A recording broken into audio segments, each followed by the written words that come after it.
வால் இருக்கிறதெல்லாம் குரங்காயிட முடியாது, குரங்கெல்லாமே அனுமாராயிட முடியாது. முதல்வராவோ துணை முதல்வராவோ தமிழ்நாட்டு மக்களை முட்டாளன்னு நினைக்கிறாங்க திமுக. கடந்த ஒரு வாரமா என்ன நியூஸ்? ஒரு நடிகை ஸ்டாலின் அப்பாவா பாருங்க, ஸ்டாலின் அப்பாவா பாருங்கன்னு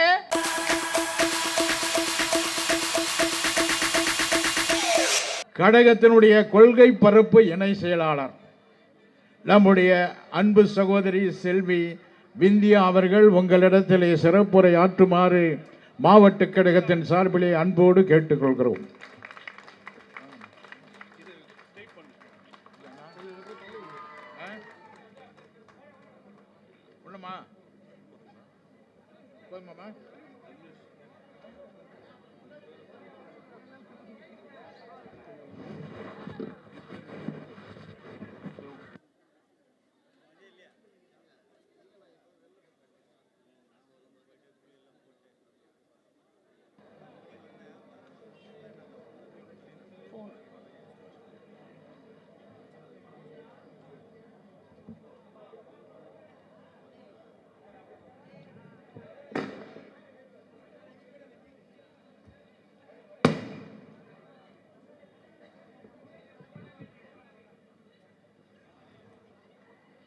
இருந்தாலும் மறைந்தாலும் பேர் சொல்ல வேண்டும், இவர் போல யார் என்று ஊர் சொல்ல வேண்டும் என்று வாழ்ந்த வரலாறான புரட்சி தலைவருக்கும் என் இதய தெய்வம், என்னை உருவாக்கிய சிற்பி, அன்பு காட்டின அம்மா, வழி காட்டின ஆசான், கருணை காட்டின கடவுள், எனக்கு முகவரி தந்த முதல்வர், தங்க தாரகை காவிரி தாய், மக்களால் நான் மக்களுக்காகவே நான் வாழ்ந்து வரலாறான என் தாய், என் தலைவிக்கு என் வணக்கங்கள். பச்சை தமிழனா பிறந்து பச்சை தமிழனுக்கு பிறந்து தமிழ் மண்ணிலேயே வளர்ந்து ஒரு உண்மையான தமிழனா வாழ்ந்து இன்னைக்கு தமிழ்நாட்டு மக்களுக்காகவே அரசியல்ல இருக்கிற புரட்சி தமிழர் அண்ணன் எடப்பாடியார் அவர்களுக்கு இந்த அருமையான வாய்ப்புக்கு நன்றிகளை கூறி என் வணக்கங்களை தெரிவிச்சுக்கிறேன். நம்ம அன்பு சகோதரர் சத்யா ரத்தத்தின் ரத்தமான புரட்சி தலைவரின் ரசிகர், அம்மா அன்பில் வளர்ந்த ஒரு அம்மாவின் பக்தர், அன்பு அண்ணன் எடப்பாடியார் அவர்களின் அன்பு சகோதரர், இந்த பகுதி மக்களோட தொகுதி மக்களோட குறை தீர்க்கும் நண்பர், என் அன்பு சகோதரர் அண்ணன் சத்யா அவர்களுக்கு என் வணக்கங்கள்.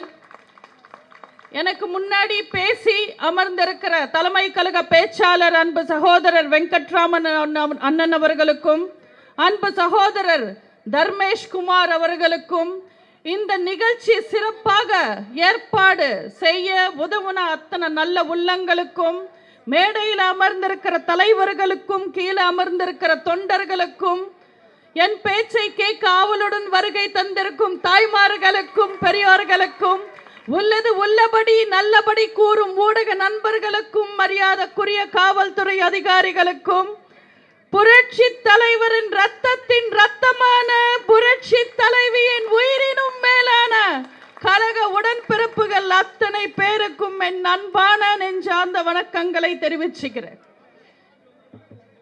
தமிழ்நாட்டிலேயே ரொம்ப ஸ்பெஷலான ஊரு சென்னை. இந்த மண்ணை நம்பி வாழ வைக்கும் உன்னை, சென்னை வந்தோரை வாழ வைக்கும் மண்ணை, இந்த சென்னைக்கும் சென்னையில் வாழ்ற மக்களுக்கும் வணங்கி என் பேச்சை ஆரம்பிச்சுக்கிறேன். இது அம்மாவின் பிறந்த நாள் கொண்டாடுற ஒரு விழா.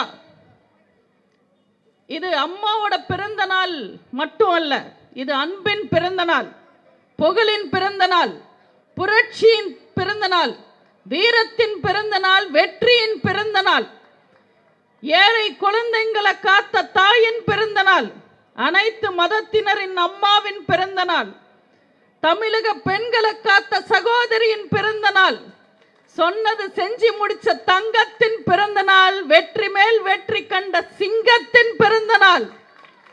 இந்த நாள் இயக்கத்தால் கொண்டாட வேண்டிய நன்னாள், பொன்னாள், மறுபடியும் மறுபடியும் நம்ம பிரம்மாண்டமா கொண்டாட வேண்டிய திருநாள். அம்மா பிறந்த நாள் கூட்டத்தில் பேசணும்னாலே ஒரு தனி எனர்ஜி வரும். அதுலயும் சென்னை மக்கள் மத்தியில் பேசணும்னா இன்னும் எனர்ஜி வரும். உங்க முன்னாடி பேசுறது நிஜமாவே ரொம்ப சந்தோஷமாவும் பெருமையாவும் இருக்கு. இப்போ டைரக்டா நம்ம பாயிண்ட்டுக்கு வந்தோம்னா நம்ம ஸ்ட்ரைட்டா சப்ஜெக்ட் பேசலாம். உங்க எல்லாருக்கும் ஒரு பழமொழி சொல்லி என் பேச்சை ஆரம்பிச்சுக்கிறேன்.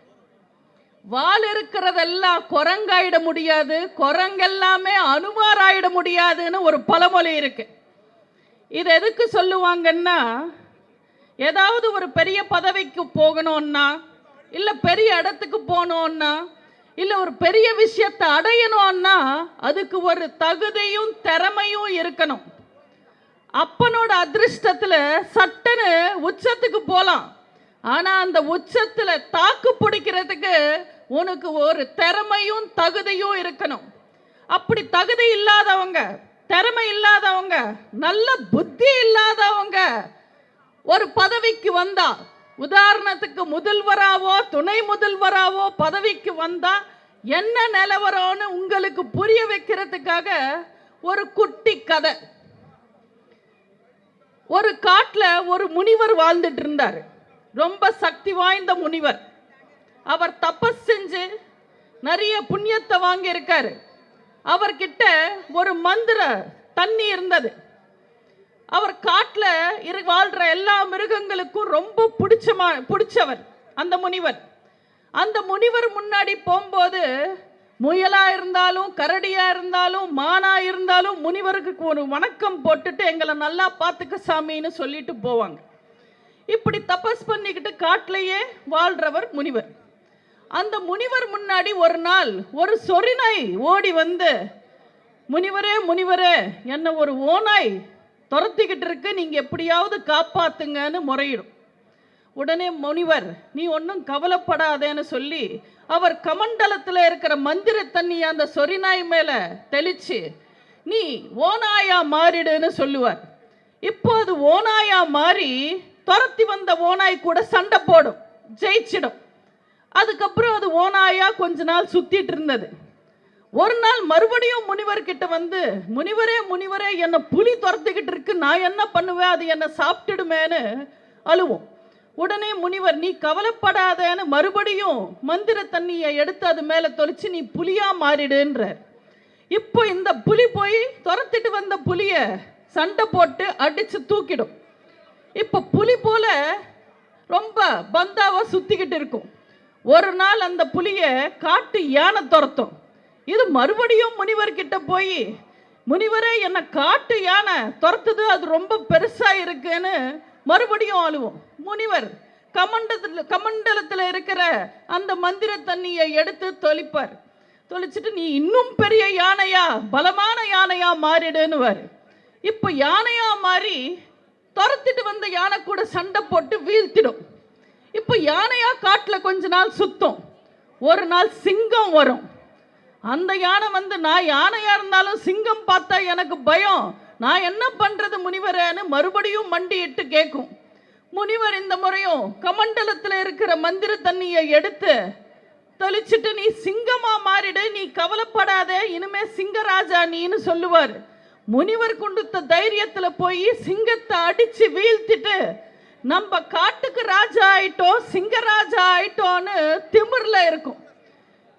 சிங்கமா இருந்தாலும் உருவத்துல சிங்கம் வேஷம் போட்டாலும் அது வந்தது சொறிநாயா தானே, நாய் புத்தி எங்க போகும்? இப்போ அந்த சிங்கம் யோசிக்குது, இந்த முனிவர் இப்படியே இருந்தாருன்னா இன்னொரு நாயை சிங்கமாக்கிட்டா நம்ம சிங்கராஜாவா இருக்க முடியாது, காட்டுல ராஜாவா இருக்க முடியாது. அதே நம்ம முனிவரை சாப்பிட்டு முழுகிட்டோம்னா யாரும் வர முடியாதுன்னு நினைச்சு முனிவரையே சாப்பிட போகும். திரிகாலமும் மறிஞ்ச அந்த முனிவர் உஷாராயி, ஏய் சொரிநாயே, நீ சொரிநாயா போன்னு தண்ணிய தூக்கி தொளிச்சிடுவாரு, உஷாராயிடுவாரு. கதை புரியுதா? இதுல இறக்கப்பட்ட முனிவர் தான் தமிழ்நாட்டு மக்கள். அப்பாவே முதல்வர் ஆக்கல, நம்மளாவது முதல்வர் பதவியை பிச்சை போடலான்னு நினைச்சு தமிழ்நாட்டு மக்கள் ஸ்டாலின் மேல இறக்க மனசோட ஆட்சியை கொடுத்தாங்க. தயவு செஞ்சு ஏமாந்தது போதும். இந்த ஸ்டாலினோட புத்தியும் திமுகவோட கையாலாகாத தனமும் இன்னைக்கு தமிழ்நாட்டு மக்களுக்கு நல்லா தெரிஞ்சது. உங்க கையில ஒரு மந்திர தண்ணி இருக்கு, அதுதான் உங்களோட வாக்குகள், உங்க ஓட்டு.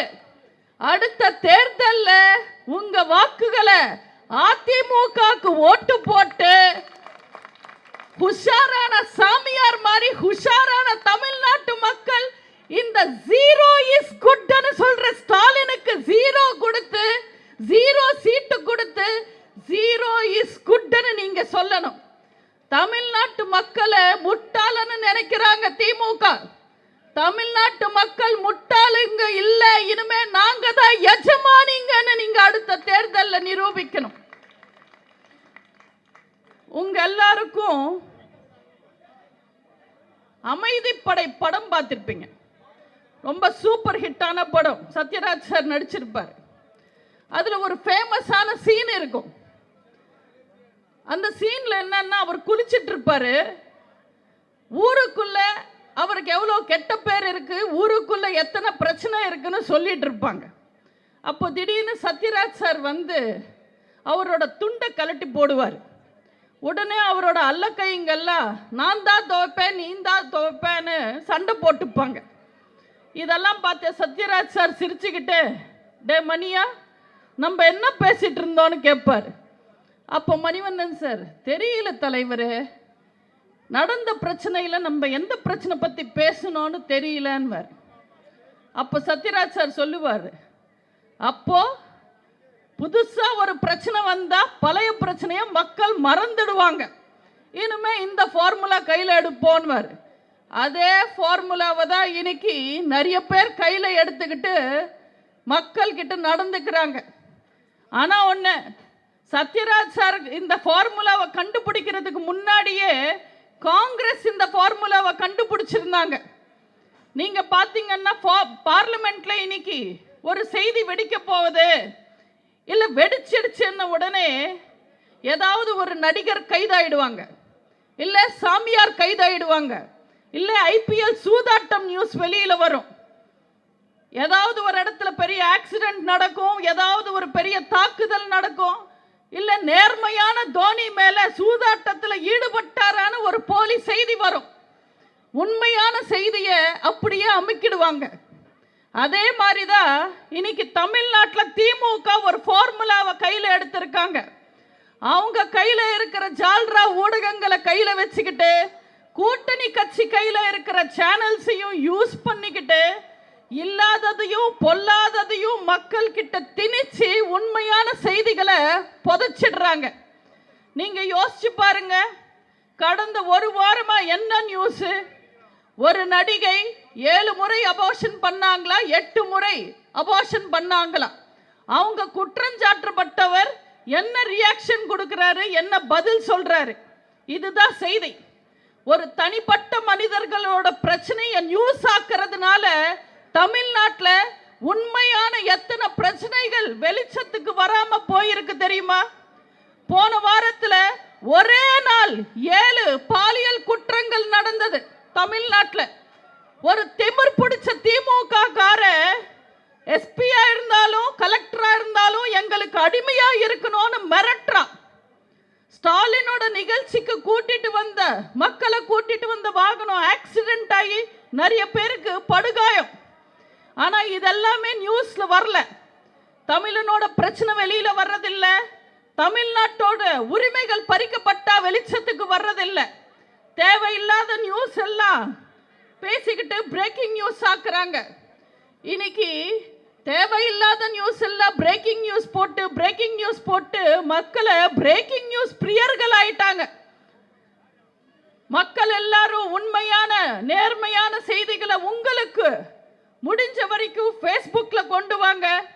இப்போ உங்க எல்லார் கையிலுமே போன் இருக்கும். நடக்கிற அநியாயங்களை தைரியமா நீங்களே போட்டோ எடுத்து போடுங்க. உங்க கருத்துக்களை பதிவு பண்ணுங்க. ஊடகங்களும் இப்பதான் மனசாட்சியோட நடந்துக்கிறாங்க. தேர்தல் வரும், இந்த சர்வாதிகார ஆட்சி முடியும், நிச்சயமா முடியும். சர்வாதிகாரம் என்ன? மக்களுக்கு வெளி உலகம் பத்தி தெரியாம நாட்டில் நடக்கிற உண்மை நிலவரங்களை மறைச்சிட்டு மக்களுக்கு ஒரு ஆட்சியை கொடுத்து அந்த ஆட்சியை எதிர்த்து கேள்வி கேட்கிறவங்க மேல ஏதாவது ஒரு கேஸ் போட்டு ஜெயில போடுறது ஆட்சிக்கு பேர் சர்வாதிகாரம். ஹிட்லர்ல இருந்து இடியமின் வரைக்கும் சிங்கிள் சர்வாதிகாரியா தான் இருந்தாங்க. ஆனா இந்த ஸ்டாலின் மட்டும்தான் குடும்ப சர்வாதிகாரத்தோட ஆட்சியை நடத்துறாங்க. இந்த ஸ்டாலின் பத்தி எல்லாம் நம்ம என்னன்னு பேசுறது? உங்க எல்லாருக்கும் நார்த் கொரியா அதிபர் தெரியுமாமா? கிம் ஜாங் உன், வட கொரியா அதிபர். அவரு ஒரு பிரஸ் மீட்ல பேசியிருக்காரு. மக்களை திசை திருப்புறதுக்காக வட கொரியா பெரிய இடம்னு நிரூபிச்சுக்கிறதுக்காக அவரே ஒரு பிரஸ் மீட்ல பேசுறாரு. நாங்க சூரியனுக்கு ராக்கெட் விட போறோம்னு. அவருக்கு பயந்து எதிர்த்து கேள்வி கேட்க முடியாம வந்த ரிப்போர்ட்டர்ஸ் எல்லாம் கை தட்டிட்டு இருந்தாங்க. ஆனா மனசாட்சியோட இருக்கிற ஒரு ரிப்போர்ட்டர் எழுந்து, என்ன சார் இது, சூரியன் கிட்ட எப்படி போவீங்க, வெப்பத்துக்கு அது பொசுக்கிடுமே உங்களை, இந்த மாதிரி முட்டாள்தனமா எதுக்கு பேசுறீங்கன்னு ஒரு ரிப்போர்ட்டர் கேட்பாரு. அந்த ரிப்போர்ட்டரை கொஞ்ச நேரம் உத்து பார்த்த அதிபர் கிம், நாங்க என்ன முட்டாள்னு நினைச்சியா, நாங்க பகல்ல அனுப்ப மாட்டோம் சூரியன் கிட்ட, ராத்திரி நேரத்தில் அனுப்புவோம் சூரியன் கிட்டன்னு சொன்னாரு. இது நான் காமெடிக்கு சொல்லல, இது உண்மை. நீங்க இன்டர்நெட்ல போய் தேடி பார்த்தீங்கன்னா இது கிடைக்கும். இதே பெரிய முட்டாள்தனம். அதை விட முட்டாள்தனமான ஆட்சி தான் இன்னைக்கு தமிழ்நாட்டில் நடக்குது. நான் ஏதோ காமெடிக்காக இல்ல விமர்சிக்கணும்ன்றதுக்காக எல்லாம் நான் பேசலைங்க. யூடியூப்ல போய் ஸ்டாலின் அட்டகாசங்களை நீங்க போட்டு பாருங்க, நிறைய வீடியோஸ் வரும். அப்படி நான் பார்த்து ரசிச்ச சில விஷயங்களை தான் உங்களுக்கு சொல்றேன். சமீபத்தில் ஸ்டாலின் ஒரு இடத்துக்கு போயிருக்காரு. அங்க உட்கார்ந்த ஒரு தம்பியை பார்த்து, தம்பி நல்லா இருக்கீங்களா, உங்க பின்னாடி நிக்கிற பொண்ணு யாருன்னு கேட்பாரு. என் பொண்டாட்டிங்கன்னு சொல்லுவாரு. அப்படியா, கல்யாணம் ஆயிடுச்சான்னு கேட்பாரு. இது அந்த மாதிரி ஒரு புத்திசாலி முதல்வர் தான் தமிழ்நாட்டை ஆள்றாரு. ஒரு நாள் பதனி குடிச்சிட்டு, இவ்வளோ ஸ்வீட்டா இருக்கு, இதுல நீங்க சக்கரை கலப்பீங்களான்னு பேசுறாரு. இவரெல்லாம் எப்படி முதல்வரானாரு? 87 + 9 107ன்னு கணக்கு சொல்றாரு மேடையில். அதெல்லாத்தையும் விட சங்கிலி பருப்பு, செயின் அறுப்பு, இப்படி இஷ்டத்துக்கு ஏதோ பேசுறாரு. இவரெல்லாம் தமிழை காப்பாத்துவாரா, தமிழனை காப்பாத்துவாரா, தமிழ்நாட்டை காப்பாத்துவாரா? அவரை காப்பாத்துறதுக்கு அடுத்த தேர்தலில் யார் இருக்காங்கன்னு தெரியல. ஒரு முதல்வர் பத்தி இப்படி பேசுறதுக்கு எனக்கு வெக்கமா வேதனையா தான் இருக்கு. ஏன்னா தமிழ்நாட்டில் எந்த மாதிரி முதல்வர்கள் ஆட்சி செஞ்சிருக்காங்க? எந்த பள்ளிக்கூடத்துக்கும் போகாம, கல்லூரிக்கு போகாம, படிக்காம, வெறும் மக்களை மட்டுமே படிச்சு நல்லாட்சி தந்த கர்ம வீரர் காமராஜர் ஆட்சி செஞ்ச ஊரு. மக்களுக்காக மக்களாட்சி நடத்தின புரட்சி தலைவர் முதல்வராக இருந்த ஊரு. மக்களால் நான், மக்களுக்காகவே நான் வாழ்ந்த மறைஞ்ச புரட்சி தலைவி ஆண்ட ஊரு. ஆனா இன்னைக்கு தமிழ்நாட்டு முதல்வரோட நிலைமை என்ன? துண்டு சீட்ல வாஸ்கோட காமான்னு எழுதி கொடுத்தா அது பார்த்து வாசுதேவ கவுண்டர்னு படிப்பாரு. இவரெல்லாம் தமிழ்நாட்டு முதல்வரா இருக்காரு. பெண்களை சகோதரியா பாருங்க, வயசானவங்களை அம்மா அப்பாவா பாருங்க, டீச்சர்ஸ் தெய்வங்களா பாருங்க, பெண் குழந்தைங்களை தேவதைகளை பாருங்கன்னு சொல்லி கொடுக்க வேண்டிய அரசாங்கம் எங்க பார்த்தாலும் ஸ்டாலின் அப்பாவா பாருங்க, ஸ்டாலின் அப்பாவா பாருங்க, ஸ்டாலின் அப்பாவா பாருங்கன்னு ஒரு பிச்சைக்காரத்தனமான விளம்பரத்தை எடுத்திருக்காங்க.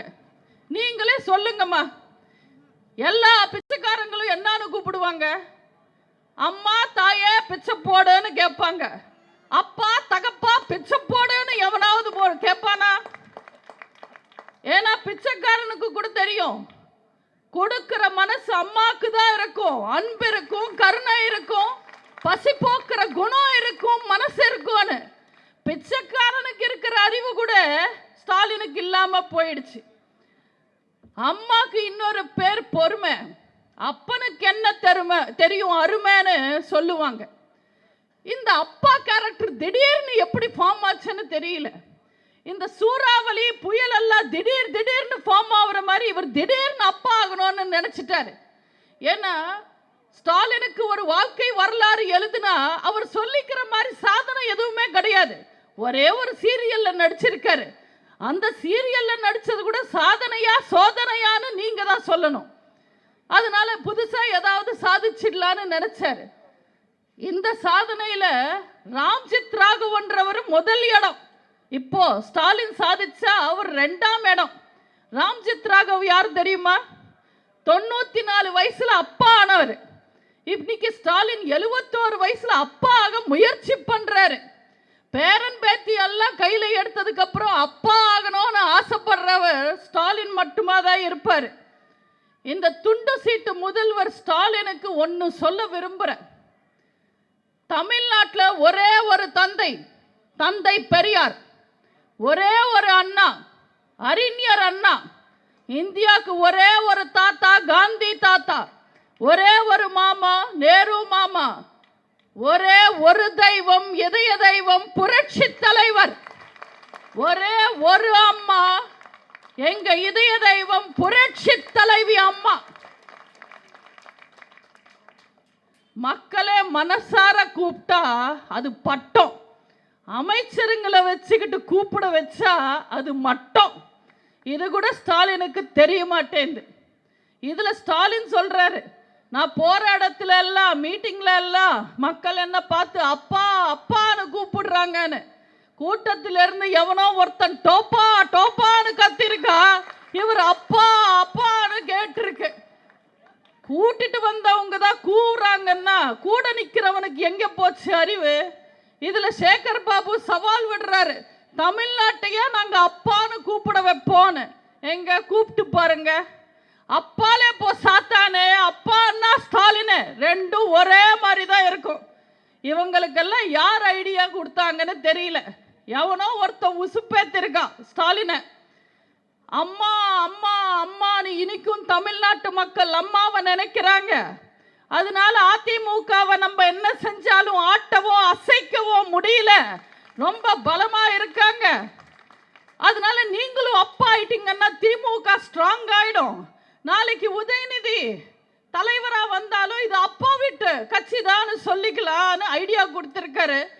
நம்ம துண்டு சீட்டு முதல்வரும் ஓகேன்னு சொல்லிட்டார். அம்மானு தமிழ்நாட்டு மக்கள் ஒன்றும் சும்மா கூப்பிடலங்க. தமிழ்நாட்டு மக்களுக்கு தேவைப்படுற அத்தனை விஷயங்களையும் பார்த்து பார்த்து செஞ்சு தாயா இருந்து நல்லாட்சி கொடுத்து அம்மானாங்க. நம்ம அம்மா கருணையோடையும் கண்டிப்போடையும் அறிவோடையும் ஆற்றலோடையும் ஆட்சி நடத்தினாங்க. முல்லை பெரியார் நீர்மட்டத்தை உயர்த்தி மதுரை மக்களுக்கு அம்மா ஆனாங்க எங்க தலைவி. பச்சை குழந்தைங்க குடிக்கிற பால் விலை ஏத்தின ஸ்டாலின் எல்லாம் அப்பாவாக முடியுமா? காவேரி பிரச்சனையில போராடி தமிழ்நாட்டுக்கு 205 டிஎம்சி தண்ணி கொண்டு வந்து அம்மா ஆனாங்க எங்க தலைவி. காவல் நிலையத்தில் இருக்கிற பெண்களுக்கே பாதுகாப்பு இல்லாம ஆட்சி நடத்துற ஸ்டாலின் எல்லாம் அப்பா ஆயிட முடியுமா?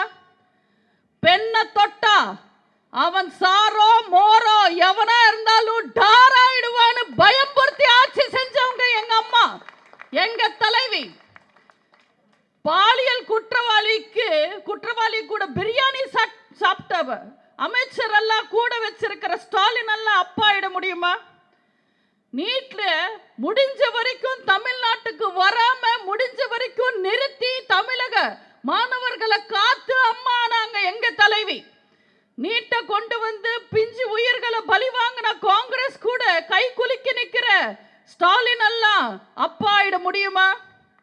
இடஒதுக்கீடு அதிகப்படுத்தி சமூக நீதிக்கு அடையாளமா இருந்து அம்மா நாங்க எங்க தலைவி. வேங்கை வயல் விவகாரத்துல அசிங்கப்பட்டு நிக்கிற ஸ்டாலின் எல்லாம் அப்பா ஆயிட முடியுமா? இப்படி திமுக பத்தி பட்டியல் போட்டு சொல்றதுக்கு 1000 அசிங்கங்கள் இருக்கு. ஆனா சபை நாகரிகத்தை கருதி அப்பாவை எதுவும் குறை சொல்லாம இருக்கும். ஆனா எனக்கு ரொம்ப நாளா ஒரு டவுட், இந்த அப்பா ட்ரெண்டிங் ஆன போதுலேருந்தே எனக்கு டவுட். அப்பான்னு யார் கூப்பிடுவாங்க? தமிழன் தானே கூப்பிடணும். தமிழனை தானே தமிழன் அப்பான்னு கூப்பிடணும். ஆனா ஸ்டாலின் எப்படி கூப்பிட முடியும்? நீங்களே சொல்லுங்க. நன்றி வணக்கம்ன்ற 2 வார்த்தை கூட துண்டு சீட்ல எழுதிக்கிட்டு தான் படிப்பாரு ஸ்டாலின். ஆனா சமீபத்தில் ஒரு மீட்டிங்ல பேரு பெத்த பேரு தாக நீல் லேதுன்னு தெலுங்குலையா மாట్లాடுறாரு. இன்னும் எத்தனை நாளைக்கு தான் இவங்கெல்லாம் தமிழ் வேஷம் போட போறாங்க? அம்மா இல்லாத நேரத்தில் புலி வேஷம் போட்டுக்கிட்டு வெளியில வந்திருக்கிற எலிகளுக்கெல்லாம் நான் ஒன்று சொல்ல விரும்புறேன். அதிமுகன்றது வெறும் இயக்கம் கிடையாது, தமிழக மக்களின் இதயம். தமிழ்நாட்டில் நீங்க அரசியல் பண்ணணும்னா அதிமுகவை ஆதரிச்சோ இல்லை எதிர்த்தோ தான் பண்ண முடியும். இது நல்லா தெரிஞ்சுக்கிட்டு தான் அதிமுக மேல யாராவது ஒரு குறைய சொல்லிக்கிட்டு இருக்கும். 1968 இருந்து 90 வரைக்கும் 26 அமைச்சர்கள் பேச்சுவார்த்தை நடத்தி ஒண்ணுமே பண்ண முடியாத காவேரி பிரச்சனையில கோர்ட் வரைக்கும் போய் ஜெயிச்சு தமிழ்நாட்டுக்கு தண்ணி கொண்டு வந்தாங்க நம்ம அம்மா. ஆனா கருணாநிதி காவேரி பிரச்சனையில அரசியல் ஆதாயத்தை தேடினாரே தவிர எந்த நடவடிக்கையும் எடுக்கல. அதே மாதிரி 1967 வீராணம் கொண்டு வருவோம்னு சொன்னார் கருணாநிதி. அந்த வீராணம் திட்டத்தில் என்ன கமிஷன் வாங்கலாம், எல்லாம் கொள்ளையடிக்கலாம்னு யோசிச்சாரே தவிர வீராணம் கொண்டு வரல. 2006 நம்ம அம்மா தான் வீராணம் திட்டத்தை நிறைவேற்றினாங்க, தண்ணி கொண்டு வந்தாங்க. திமுகவோட முதல் வாக்குறுதி என்ன? ஒரு ரூபாய்க்கு 3 படி அரிசி தருவோன்றது தான் திமுகவோட முதல் வாக்குறுதி. 2011 வரைக்கும் 5 முறை முதல்வராக இருந்த கருணாநிதியால அது நிறைவேற்றவே முடியலையே. 2011 நம்ம அம்மா ஆட்சிக்கு வந்ததும் அந்த 1 ரூபாய் கூட எனக்கு தேவையில்லைன்னு விலையில்லா அரிசி கொடுத்து ஏழை மக்களோட பசி தீர்த்தாங்க. திமுகக்கு ஒரு கெட்ட பழக்கம் உண்டு. அவங்களால நல்ல பேர் எடுக்க முடியலன்னா அடுத்தவங்கள குறை சொல்லிக்கிட்டு இருப்பாங்க. இப்படி அம்மா பத்தி கொஞ்ச நாளா இல்லாததையும் பொல்லாததையும் பேசிக்கிட்டு இருக்காங்க. உங்க எல்லாருக்கும் நல்லா தெரியும், அம்மா 1961 இருந்து 80 வரைக்கும் 127 படங்கள் நடிச்சாங்க. உச்சத்துல கதாநாயகியா இருந்தாங்க. அம்மா கிட்ட இல்லாத சொத்தா, பணமா, வசதியா? அவங்கள பார்த்து என்னெல்லாம் பேசுறாங்க? ஆட்சிக்கு வந்ததும் சம்பாதிக்கிறதும் சொல்றதும் திமுகவோட வேலை, அது அதிமுகவோட வேலை இல்லை. 127 படங்கள் நடிச்ச அம்மா எங்க? வெறும் 75 படங்களுக்கு வசனம் எழுதின கருணாநிதி எங்க? கருணாநிதி குடும்பத்துக்கு எங்கேந்து வந்தது இவ்வளவு பணம்? நீங்களே சொல்லுங்க. ஹீரோயினா நடிச்சவங்களுக்கு அதிக சம்பளமா இல்ல வசனகர்த்தாக்கு அதிக சம்பளமா? ஏழை குடும்பமா இருந்த கருணாநிதி குடும்பம் இன்னைக்கு தமிழ்நாட்டையே சொந்தம் கொண்டாடுது. இந்த அளவுக்கு அவங்க எப்படி சம்பாதிச்சாங்க? நீங்களே யோசிச்சு பாருங்க. கருணாநிதி விட பெரிய எழுத்தாளர் கண்ணதாசன் ஐயா, கருணாநிதி விட ஈவிகே சம்பத் பெரியாருக்கும் அண்ணாவுக்கும் நெருக்கமானவர், திமுக மூத்தவர். கருணாநிதியை வச்சு படம் எடுத்த ஏவிஎம் செட்டியார் அந்த காலத்திலேயே கோடீஸ்வரர். கருணாநிதிக்கு உதவி செஞ்ச புரட்சி தலைவர், உச்ச நடிகர். இன்னைக்கு அந்த கண்ணதாசன் குடும்பம், ஈவிகேஎஸ் குடும்பம், பெரியார் குடும்பம், அண்ணா குடும்பம், ஏவிஎம் செட்டியார் குடும்பம் எங்க இருக்கு? கோபாலபுரம் குடும்பம் எங்க இருக்கு? என்ன ஆஸ்தி, அந்தஸ்து, அதிகாரத்தோட அவங்க வாழ்றாங்க? எங்கேந்து வந்தது இவ்வளவு சொத்து? பணமே வாங்காம புரட்சி தலைவரும் புரட்சி தலைவி அம்மாவும் சம்பளம் வாங்க ஓசியில படம் நடிச்சு கொடுத்தாங்க, எங்கள் தங்கம் படம். அது சூப்பர் ஹிட் ஆனதுனால இந்த கருணாநிதி குடும்பம் திவாலா ஆகாம இன்னைக்கு இருக்காங்க. இவங்க எல்லாரும் அம்மாவை பத்தி பேசலாமா? எப்படி வந்தது இத்தனை லட்சம் கோடி? எப்படி வந்தது கருணாநிதிக்கும் அவர் குடும்பத்துக்கும் இத்தனை லட்சம் கோடி? சக்கரை தின்ன எறும்பும் சாக்க தின்ன கரையானும் தான் வந்து சாட்சி சொல்லணும். நம்ம இத்தனை கேள்வி கேட்கிறோமே, இதுக்கெல்லாம் திமுக காரங்க பதில் சொல்லுவாங்கன்னு நினைக்கிறீங்க? கண்டிப்பா சொல்ல மாட்டாங்க.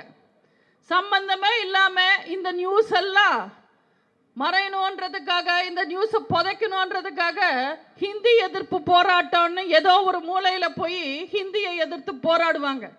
தெரியாம தான் கேட்கிற, ஸ்டாலின் ஹிந்தியை எதிர்க்கிறோம், ஹிந்தியை எதிர்க்கிறோம், ஹிந்தியை எதிர்க்கிறோம் சொல்றாரு. ஸ்டாலினால நாங்க தமிழை வளர்த்தோன்னு சொல்ல முடியுமா? கருணாநிதி கனிமொழியை தவிர எந்த மொழியையும் வளர்க்கல, அந்த கனிமொழியையும் ஸ்டாலின் வளர்க்கல. தமிழே தெரியாத ஒருத்தர் தமிழ் மொழிய வளர்க்க போறாரா?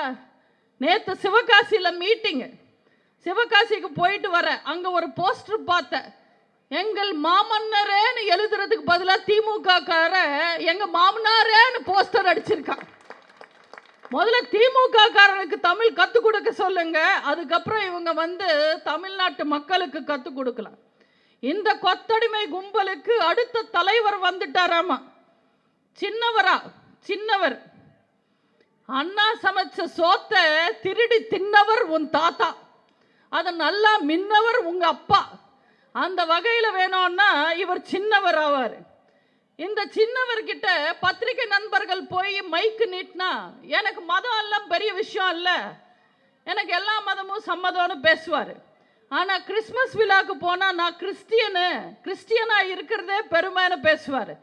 அதே ரம்ஜான் நோன்பு நிகழ்ச்சிக்கு போனால் நான் இஸ்லாமியர்களின் சகோதரன், நான் நாகூர் ஹனீஃபா மடியில தான் வளர்ந்தேன்னு பேசுவார். அதே தேர்தல் சமயத்தில் எங்களுக்கு ஹிந்து மதம் மேலே பற்று இருக்கு, எங்கள் அம்மா கோவில் கோவிலாக போவாங்க, நாங்கள் நிறைய கும்பாபிஷேகம் பண்ணியிருக்கோன்னு பேசுவாங்க. இப்படி மேடைக்கு கிறிஸ்டியன், பிரியாணிக்கு முஸ்லிம், ஓட்டுக்கு ஹிந்துவா மாறுற பச்சோந்தி தான் நம்ம பால் டாயில் பாய் உதயநிதி.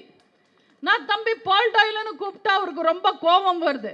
என்ன பண்ணுறது, நான் பால் டாயில்னு அடித்தாலே கூகுளில் அவர் ஃபோட்டோ தான் வருது, வேற எப்படி கூப்பிட முடியும்? அவரை நான் ரொம்ப நாளாக ஒரு சவால் விட்டுருக்கேன் அவருக்கு.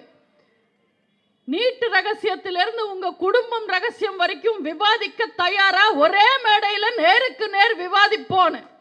உங்க கூட விவாதிக்கிறதுக்கெல்லாம் எங்க தலைவர் எல்லாம் தேவையில்லை, நான் போதும், வாங்க விவாதிக்கலான்னு கூப்பிடுறேன். யாரோ சூடு சொர்ணம் இருக்கிற ஒரு திமுக காரன் போய் உதயநிதி கிட்ட கேட்டிருக்காரு, இப்போ விந்தியா அப்படி கூப்பிடுறாங்களே, நீங்க போய் பேசலாமே, பதில் சொல்லலாமேன்னு. நான் நடிகைக்கெல்லாம் பதில் சொல்ல மாட்டேன்னு தெனாவட்டா சொல்லியிருக்காரு உதயநிதி. உதயநிதி மட்டும் என்ன, உப்பு சத்தியாகிரகம் பண்ணிட்டு அரசியலுக்கு வந்திருக்காரு. நடிகர்கள் என்ன அவ்வளோ இலக்காரமா போயிடுச்சா? உங்க தாத்தாவை 3 முறை வீட்டில் உட்கார வச்சவர் எங்க புரட்சி தலைவர் ஒரு நடிகர். உங்க தாத்தாவையும் அப்பாவையும் 6 முறை வீட்டில் உட்கார வச்சவங்க எங்க அம்மா புரட்சி தலைவி ஒரு நடிகை. நடிகர்கள் அரசியல் பேசுறது தப்பில்ல, அரசியல் பண்ணிக்கிட்டே தினம் தினம் மக்கள் கிட்ட நடிக்கிறது தான் தப்பு. எங்க புரட்சி தலைவரும் புரட்சி தலைவியும் அரசியலுக்கு வந்ததுக்கு அப்புறம் நடிக்கிறது விட்டாங்க. ஆனா இந்த திமுக குடும்பம் அரசியல்ல தினம் தினம் நடிச்சுக்கிட்டு இருக்காங்க. அடுத்த வாரிசுன்னு ஸ்டாலின் உருவாக்கி வச்சிருக்கிற இந்த உதயநிதி தான் திமுகவை கெடுத்த வாரிசா இருக்க போறாரு. நீங்க பார்க்க தான் போறீங்க. இதை செய்வோம் அதை செய்வோம்னு மக்களை ஏமாத்தி ஆட்சியை பிடிச்ச திமுக மக்களுக்கு எதுவுமே செய்யல. தேர்தல் சமயத்தில் நீட் ஒழிக்கிற ரகசியம் எங்களுக்கு மட்டுமே தெரியும்னு பிரச்சாரம் பண்ணாரு உதயநிதி. ஆட்சிக்கு வந்ததுக்கு அப்புறம் அது என்ன ரகசியம் தம்பி சொல்லுங்கன்னா, அதெல்லாம் ரகசியம் சொல்லக்கூடாதுன்றாரு. பைக்கு பார்த்தா போதும், மேடை ஏறின உடனே ஸ்டாலின் நாங்க எத்தனை சாதனைகள் செஞ்சிருக்கோம் தெரியுமா, சொல்லட்டுமா, நான் சொல்லட்டுமான்னு கேட்கிறாரு. கீழே இருந்து யாரோ சொல்லுங்க சார்ன்னு சொன்ன உடனே அதுக்கு ஒரு நாள் பத்தாது, சொல்ல முடியாதுன்னு சொல்லிட்டு போறார். இவங்கெல்லாம் அரசியல்ல இருக்காங்க. நாங்க உண்மையில எங்க அம்மாவும் அதிமுக ஆட்சி காலத்தில் அண்ணன் எடப்பாடியாரும் இந்த தொகுதிக்கு அண்ணன் சத்யா அவர்கள் செஞ்ச சாதனைகளை சொல்லணும்னா ஒரு நாள் பத்தாது, ஒரு மாசம் பத்தாது. ஆனாலும் ஸ்டாலின் மாதிரி நான் ஓடி போக மாட்டேன், லிஸ்ட் வச்சிருக்கேன், நான் லிஸ்ட் போட்டு சொல்லுவேன் ரொம்ப முக்கியமான சாதனைகளை மட்டும். நம்ம அம்மா புரட்சி தலைவி தமிழ்நாட்டு மக்களுக்காக கொண்டு வர திட்டங்களை ரெண்டா பிரிச்சுக்கிட்டாங்க. ஒன்று மக்களோட வளர்ச்சிக்கான திட்டங்கள், இன்னொன்று மக்களோட உணர்ச்சிக்கான திட்டங்கள். மக்களோட வளர்ச்சிக்கான திட்டங்கள், தமிழ்நாட்டில் லாட்டரியை ஒழிச்சாங்க நம்ம அம்மா.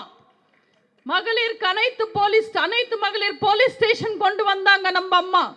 அம்மா சிமெண்ட், அம்மா குடிநீர், அம்மா உப்பு, அம்மா உணவகம் மக்களுக்கு பார்த்து பார்த்து செஞ்சாங்க நம்ம அம்மா. நம்ம அம்மாவோட ஆட்சி காலத்தில் தான் Mahindra city, Ford, Hyundai, BMW போன்ற இண்டஸ்ட்ரீஸ் தமிழ்நாட்டுக்கு வந்தது. பென்ஷன் 1000 ரூபாய் கொடுத்தாங்க. ஆதரவில்லா பெண்களோட பென்ஷன் 300 ரூபாயில இருந்து 1000 ரூபாய்க்கு உயர்த்தினாங்க. கர்ப்பிணி பெண்களுக்கு நிதி உதவி 12,000 ரூபாயில இருந்து 18,000 ரூபாவா உயர்த்தினாங்க. தீயணைப்பு துறையில பெண்களை கொண்டு வந்தாங்க. மழைநீர் சேமிப்பு கொண்டு வந்தாங்க. மினி பஸ் கொண்டு வந்தாங்க. 2011 இருந்து 2016 வரைக்கும் தொடக்க பள்ளியில உயர்நிலை பள்ளியா மாத்தினாங்க. 402 உயர்நிலை பள்ளிகளை மேல்நிலை பள்ளிகளா மாத்தினாங்க. தமிழ்நாட்டில் 65 கல்லூரிகளை கொண்டு வந்தாங்க நம்ம அம்மா. பெண்களுக்கு இலவச பேருந்துன்னு சொல்லி பெண்களை ஏமாத்தின திமுக உண்மையில பெண்கள் பயன்பாட்டுக்கு 1-2 பஸ் கூட விடுறதில்லை. அந்த 1-2 பஸ்ல போற பெண்களை பார்த்து திமுக அமைச்சருங்க ஓசி டிக்கெட்டுங்கன்னு கிண்டல் பண்றாங்க. அவங்கெல்லாம் எங்க அம்மா காலடியில விழுந்து பாடம் எடுத்துக்கணும். எங்க அம்மா இலவசம்ன்ற வார்த்தையை கூட பயன்படுத்த மாட்டாங்க. அவங்க கொடுக்கிற திட்டங்களை விலையில்லா அரிசி, விலையில்லா ஆடு மாடு, விலையில்லா மிக்சி, விலையில்லா கிரைண்டர், விலையில்லா ஃபேனு, 100 யூனிட் விலையில்லா மின்சாரம்னு மக்களை கௌரவப்படுத்தியே கொடுத்தவங்க எங்க அம்மா. மக்களோட உணர்ச்சிகளுக்கு மரியாதை கொடுத்து தியாகிகள் பென்ஷன் 12,000 ரூபாய் கொடுத்தவங்க எங்க அம்மா. கோவில்ல அன்னதானம் திட்டம் கொண்டு வந்தாங்க. ரம்ஜான் நோன்புக்கு 4000 டன் அரிசி கொடுத்தாங்க. நாகூர் தர்கா சந்தன கூட்டுக்கு சந்தனம் கொடுத்தாங்க. வேளாங்கண்ணி யாத்திரைக்கு உதவுனாங்க.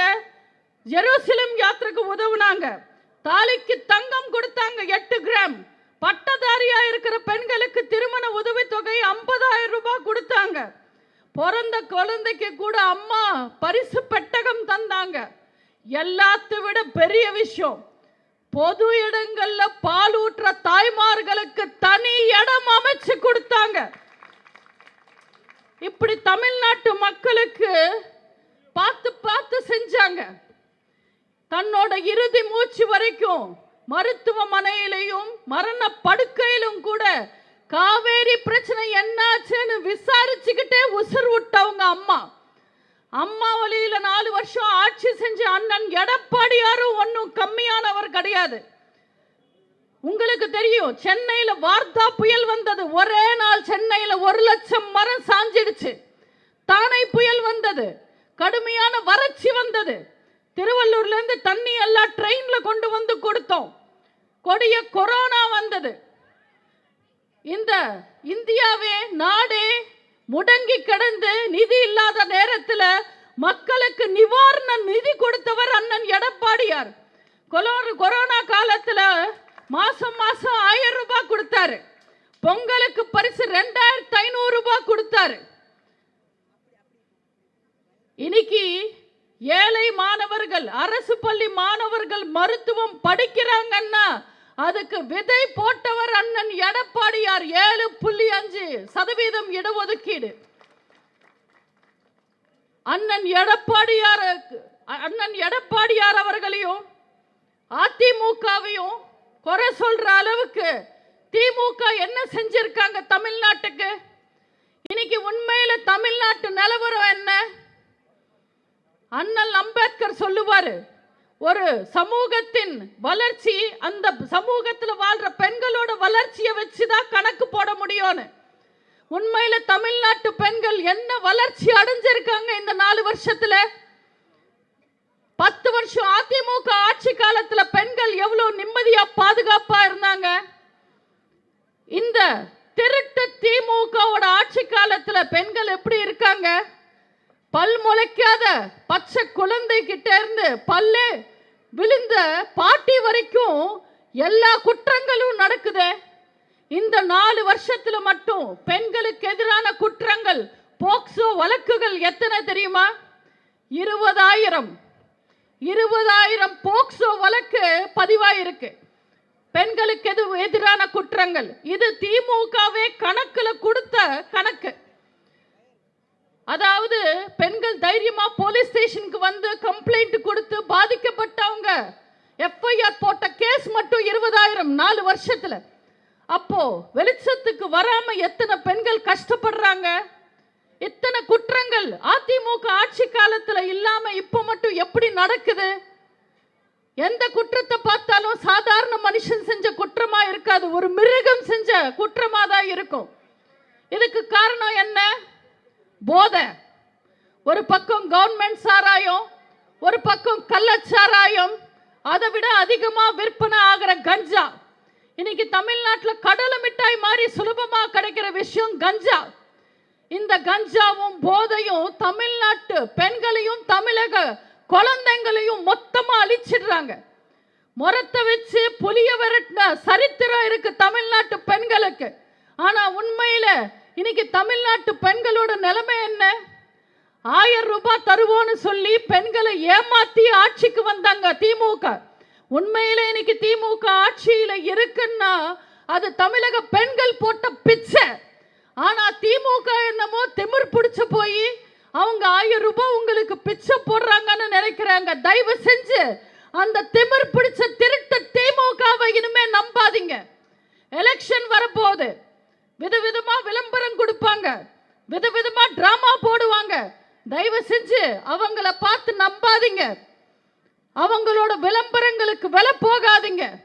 இலவசங்களை நம்பாதீங்க, விலை போகாதீங்க. தயவு செஞ்சு தமிழக மக்கள் நல்லா இருக்கணும்னா எப்போ தேர்தல் வந்தாலும் ரெட்டாலுக்கு ஓட்டு போடுங்க. நான் ஒவ்வொரு மேடையிலையும் சொல்லுவேன். ஆனா எனக்கு பதிலா அண்ணன் சொன்னாரு, திமுகக்கு ஓட்டு போடுறதும் குரங்குக்கு கோட்டு போடுறதும் ஒண்ணுதான், சுத்தமா பிரயோஜனமே இல்லை. ஜெயலலிதா எனும் நான், அந்த ஒரு வார்த்தை எத்தனை பேருக்கு உற்சாகத்தை ஊற்ற மந்திர சொல்லு தெரியுமா? மக்களால் நான், மக்களுக்காகவே நான் வாழ்ந்து வரலாறானவங்க நம்ம அம்மா புரட்சி தலைவி. அம்மா ஒரு இடத்துல சொல்லியிருப்பாங்க, எங்க அம்மா அப்பா வச்ச பேர் ஜெயலலிதான்றது மறந்து போய் அடையாள பேரான அம்மாவாவே நான் மாறிட்டேன்னு. இது உண்மை. கடைசி மூச்சு வரைக்கும் தமிழ்நாட்டு மக்களுக்காக வாழ்ந்தாங்க. அதிமுகன்றது சாதாரண இயக்கம் கிடையாது. அம்மா அதிமுக தலைவரா வந்ததுக்கு அப்புறம் எத்தனையோ வேதனைகளையும் சோதனைகளையும் சந்திச்சாங்க.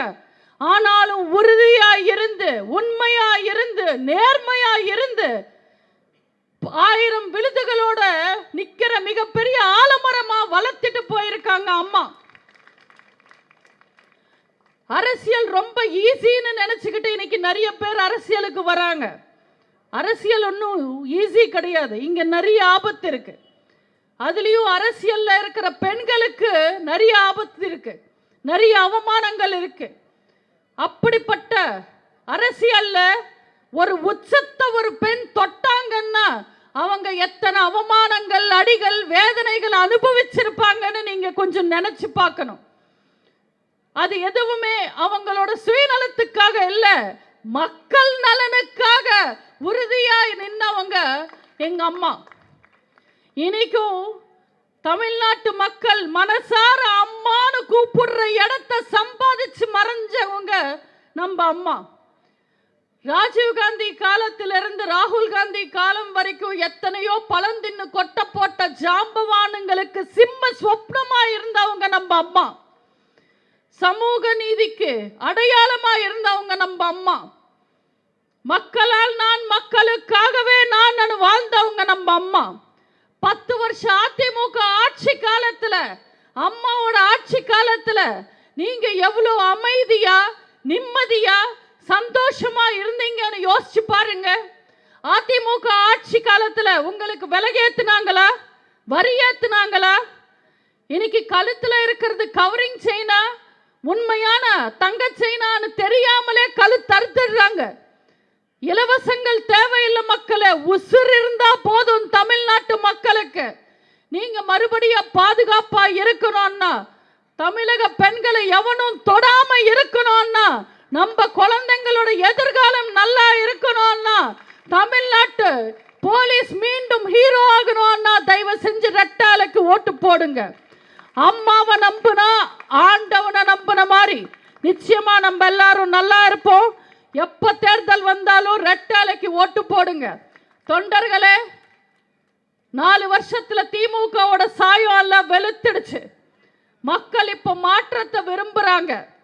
மக்களை காப்பாத்துறதுக்கு அதிமுக மட்டும்தான் இருக்குன்னு நம்புறாங்க. அவங்க நம்பிக்கையை உண்மையாக்குங்க. மக்களுக்கு ஒரு கஷ்டம் வந்தா கொந்தளிச்சு எழுங்க, போராடுங்க, அவங்க பக்கம் நில்லுங்க. மக்கள் கூட நீங்க நின்னா நிச்சயமா மக்கள் உங்க கூட நிப்பாங்க. நம்புங்கள் தொண்டர்களே.